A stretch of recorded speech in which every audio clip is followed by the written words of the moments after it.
আসসালামু আলাইকুম। সবাই কেমন আছেন? আমি এই প্রথম আমার আর্টের একটা ভিডিও করছি। অনেকে আমাকে প্রায় সময় বলে, তুই তো অনেক ভালো আর্ট করতে পারিস, তুই তো এগুলোর ভিডিও করে ইউটিউবে আপলোড দিতে পারিস।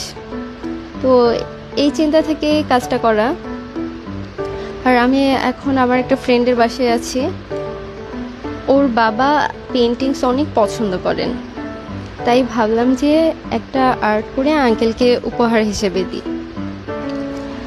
আঙ্কেল তো এই আর্টটা পেয়ে খুবই খুশি হয়েছে। তিনি তার বড় ছেলেকেও বলেছে, সবাইকে নাকি আমার প্রশংসা করতে করতে শেষ। আমি এই আর্টটা করেছি মূলত জল রং দিয়ে। ওয়াটার কালারের একটা বিশেষত্ব হলো, আর্ট করার সময় যদি কোনো ভুল হয় তাহলে কিন্তু সেটা রং দিয়ে কিন্তু সেটা ঠিক করে ফেলা যায় পরবর্তীতে শুকিয়ে যাওয়ার পরে, আবার এর উপরে রং করে ঠিক করে ফেলা যায়। এ কারণে আমি ওয়াটার কালার অথবা পোস্টার কালার দিয়ে আর্ট করতে খুব পছন্দ করি।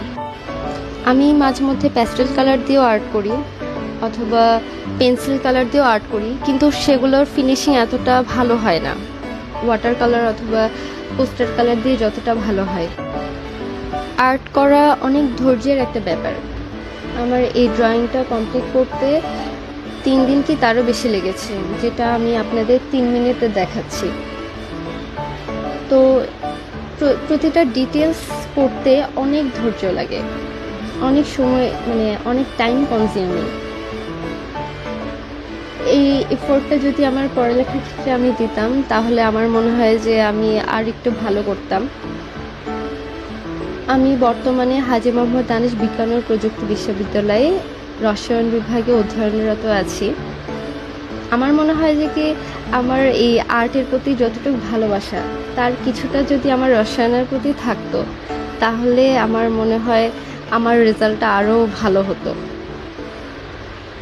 যাই হোক, কি আর করা, আমার ইন্টারেস্ট যেদিকে।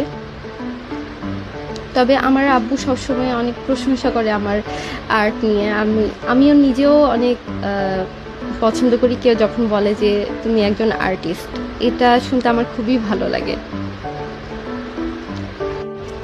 আমি যে ড্রয়িংটা করছি, এই সিনারিওটা অনেকদিন ধরেই আমার মাথায় ঘুরপাক খাচ্ছিল, যে আমি ভাবছিলাম যে এই ধরনের দৃশ্য আমি একবার আঁকবো।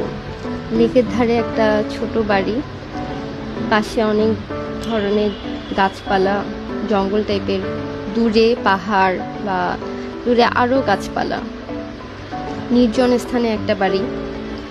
আমার আবার ইউরোপিয়ান স্টাইলের বাড়িগুলো খুব ভালো লাগে, কারণ সেগুলো অনেক কালারফুল হয়, কাঠের বাড়ি। তো এই ভাবা থেকে আর্টটা করা। বাই দ্য ওয়ে, আমার আর্টটা কেমন হয়েছে জানাতে ভুলবেন না। আর বলুন তো, এই আর্টটার নাম কি দেয়া যায়?